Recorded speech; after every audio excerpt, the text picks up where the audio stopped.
If you want to transform your life, you need to change your habits. As I changed my whole lifestyle in the past, today I'll share with you the knowledge that I used, and I really hope it can help you to change your life as well. The topics that I'll cover today are how neurological pathways work in your brain, how to deal with bad habits, how to use word suggestions and associations, and how to implement new habits using the 3 R's rule.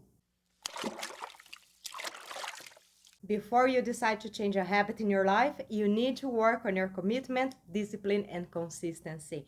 My last video was exactly about that. I'll leave the link below so you can have a look at it later. A habit is something that you do so often that it becomes an automatic behavior. Sometimes you are not even aware that you are doing it.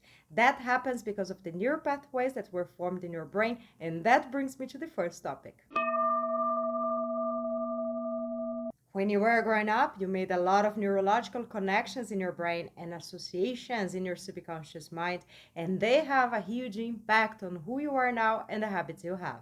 For you to understand better, I will make a comparison. In your life, you tend to go always to the same places to eat, to do shopping, right? And you go there without thinking. You know the way because you've been to these places so many times before. The same happens in your brain. To create a new habit would be like exploring a completely different place. Initially, you might feel a bit confused, might get lost a few times, but the more you go there, more you get used to it. You have to repeat your new behaviors many times so they can form a clear and solid path in your mind, and you need to avoid the old places so they can become just a distant memory.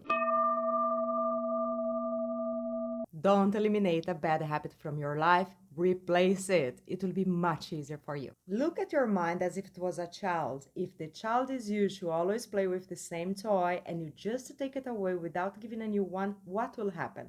The child would cry, right? The same happens to your mind. If you remove a habit without giving a new one, your mind will get lost, confused, and it will annoy you to bring the old habit back. It's much easier to replace it because when your mind goes to the automatic behavior, you just have to stop it and redirect. By the way, your mind does not like changes. Even when you replace a habit, it will keep asking for what it knows. It takes time until it gets used to what is new. You need to win a lot of mental arguments with yourself in order to implement something new. And to do that, self-suggestions and associations aligned with the things that you want will help you a lot.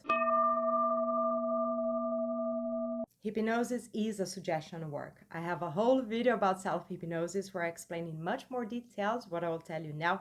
I'll leave the link below as well. You cannot eliminate a bad habit if you have a positive association with it, and you cannot build a good one if you have a negative mindset about it. In other words, how do you expect to quit smoking if you keep saying that you love it? Or how do you expect to start exercising if you keep saying that you hate it? So basically the rule is, if you want to eliminate a bad habit, associate it with something negative.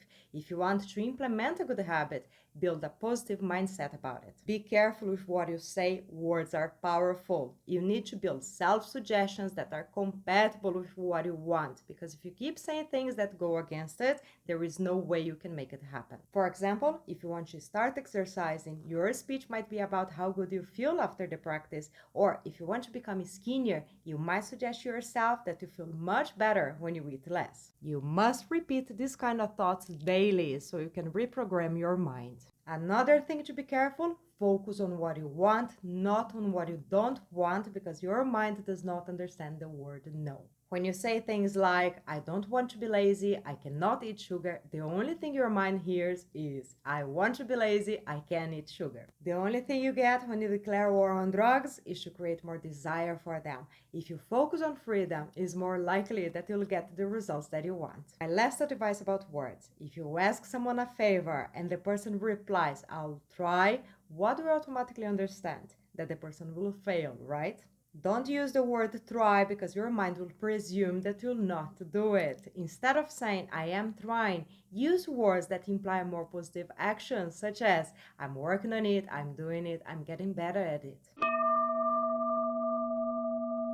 To implement a new habit, the 3 R's rule will help you a lot. Reminder, repetition, reward. Reminder is about connecting a new habit to one that you already have. For example, if you want to start reading before sleeping, you can leave a book on your pillow. Or if you want to start exercising in the morning, you can leave your gym clothes near your breakfast items. To create a new habit, you'll need something to remind you to do that until the behavior becomes automatic. You know the neurological connections that I mentioned before? You'll need a lot of repetition to form a solid and clear pathway in your brain and in your mind. About the reward, it can be as simple as tapping your own back and complimenting yourself for having it done, or it can be a gift that works as a complement to the things that you want to achieve. Depending on the habit that you want to create, exercises, for example, in the beginning, don't worry about performance. Focus on making the habit automatic. When you reach the point of doing without thinking, then yes, you can start to set goals as how long and how much you want to do it. A lot of people talk about creating a habit in 21 days. From my personal experience, after having changed my whole lifestyle, I can say that to create a habit to the point that if you don't do it, you miss it, takes months. And to make a habit part of your identity takes at least a year, sometimes even more. You spend your whole life becoming the person you are now. You need time to build a new version of yourself. I really hope today's video has helped you somehow. Thank you so much for watching and see you next time.